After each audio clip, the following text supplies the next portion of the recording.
No. The Bobby Winkles tribute was the best thing about tonight, all the way around. What a tremendous man to honor, and the statue going up in the stadium was a great deal, a great thing. Then all the support of his former players that were there that donated the money to get that statue in our stadium that was obviously well deserved.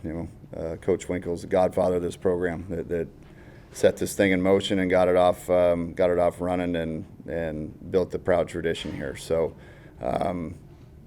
tremendous event, outstanding event, and on the flip side, we did not honor him the way we were supposed to. How do you keep this clubhouse kind of together as these kind of disheartening losses start to pile up a little bit? That's it's a good question. It's certainly a challenge, right now, and everyone's being challenged, and the adversity's punching us in the face pretty good. I took this as an opportunity after the game to remind these guys on what's expected of them from a fundamental standpoint, which is nothing that they're not capable of doing. I think guys are, I'm assuming, pressing really too hard and overcomplicating the game and trying to do too much, and instead of just going back to the basic fundamentals and trying to be really good at those. And what else can you do at this point? We're not asking them to do something again that they're not capable of doing. We just very basic stuff. We just got to be better at that basic stuff. This is tough right now. I'm not going to lie. The guys are frustrated. I'm certainly frustrated. But what choice do we have? We got to keep pressing, and we got to try to keep coaching and getting these guys better. And at the end of the day, when they leave here, they at least hopefully know that we as a staff, gave our all to them and tried to coach them the best we could and teach them the game of baseball the right way. And whether these guys go on and play for 15 more years or they're done after this year, at least they're going to know, hopefully, that we tried to preach the right things to them. 20 some odd games left, time's kind of running out to make your run, try to make a postseason chase.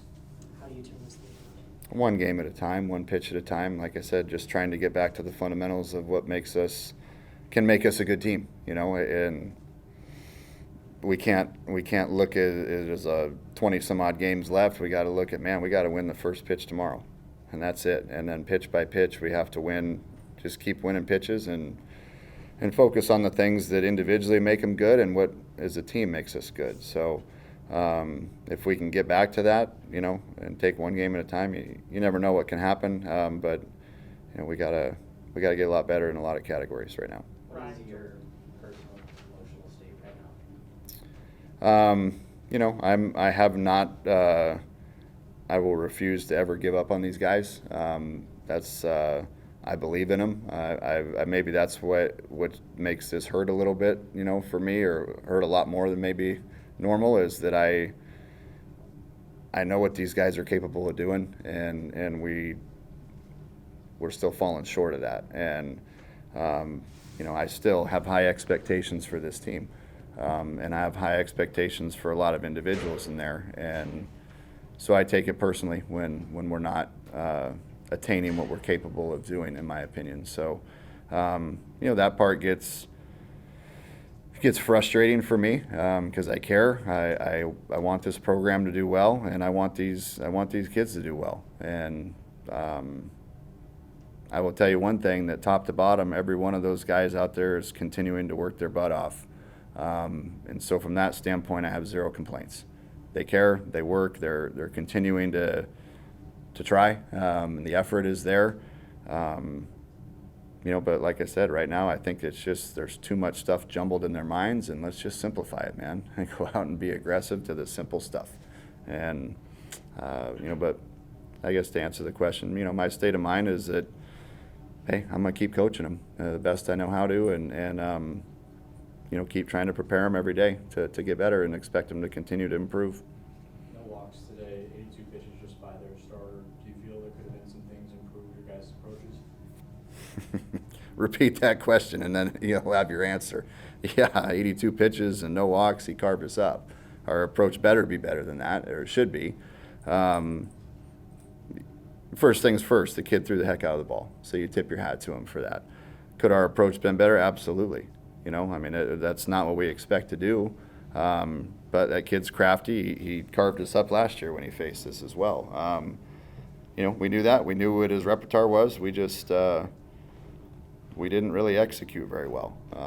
We didn't, you know, the balls that we did square up, which were few and far between, were right at guys. We really could never get anything going off him. Kid knows how to pitch, but I still expect our guys to be better than that, and you know, hunt balls up in the zone better than they did. We just continued to chase breaking balls down and get out in front, and you know, the game plan was to get the ball up off that guy, and we just didn't do a very good job of it. Can be talked about lack of in-game adjustments from a hitting standpoint. Do you think needs to go into that to be able to kind of square up guys as they get later into games? Well, it goes back to the pregame that we talked about. In my mind, is get the ball up, you know, get the ball up and stay in the middle of the field, and we continued to chase down. So whether that's an in-game adjustment or ready from the first pitch adjustment, I would say they're one and the same. Like, we just have to be better from pitch one on what we're trying to do. What would be your message to the alumni and fans who are in the stands tonight?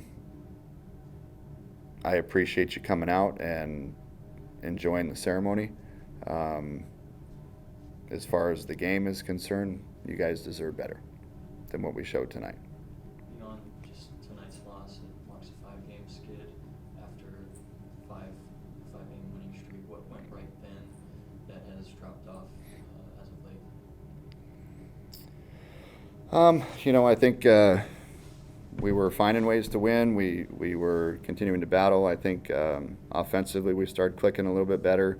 Guys were making pitches when we needed to. It's just the cycle of winning baseball versus losing baseball. You make plays when you need to win, and you don't make plays when you lose. And we didn't make a whole lot of plays tonight, offensively or defensively, and we got our teeth kicked in. So the best thing I told them after this game is over and we learned from it is to flush it, and you know, you got to come ready again to play tomorrow. This thing can't snowball much longer. Like, we have to stop the bleeding and get back to doing the basic fundamental stuff and focus on that and not about the results. If we can focus on doing the fundamental things better, then the results will take care of themselves. You mentioned at the ceremony there were a couple of things that you'd like to hear from Coach Winkles about. If you were around today, what are some of those things that you'd like to know from him, maybe get some advice on after tonight's game? Well, you know, you heard a lot of those former players talk, and things that they were able to do back then that we're not able to do now, like run them, you know, and those type of things. But I would still, you know, love to get some advice on some of these things, to where, hey man, when guys got black eyes and bloody lips and had their face beat in by, like we've had the last 5 or 6 games, what's the best way to get out of this stuff? You know, for me, it's, like I said, I doing the best I can and re-emphasizing the fundamentals. But I'd be curious to hear his take on it, like, because there's ways to get out of this, and you know, some coaches yell and scream and press and throw stuff, and I'll admit I've done that before too. But other times, I think the best way is just refocus on the fundamental things. Then we got to get better at that again. Did listening to some of those alums tell those stories help you get a better picture of maybe what you would do in this situation, or what you could do? Yes, but like I said, some of that stuff is not allowable anymore. So if I had my druthers, maybe we'd be out running on the field right now, but we can't do that anymore. So, but you know, he sounded. Yeah, I got an opportunity to meet Coach Winkles, and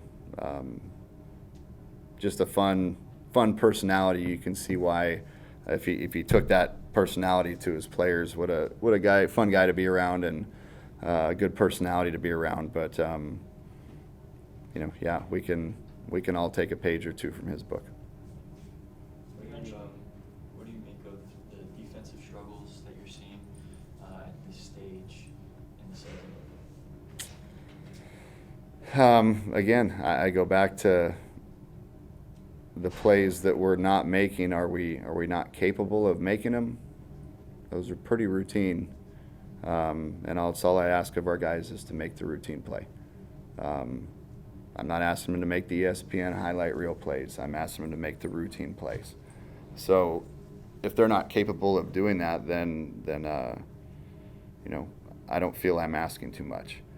And again, it's not as if the work ethic and the preparation isn't there. I mean, we work tirelessly with these guys. So I don't know if it's a little bit of lack of focus or if we're getting fatigued already after 34 games, which shouldn't be the case.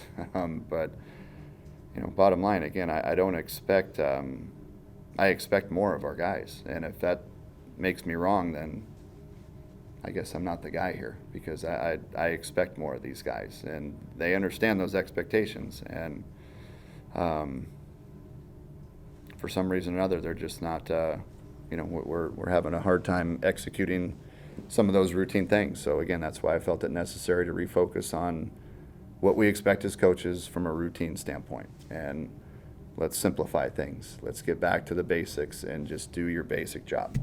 And if we can do that, hopefully things can turn. Thanks, Willie.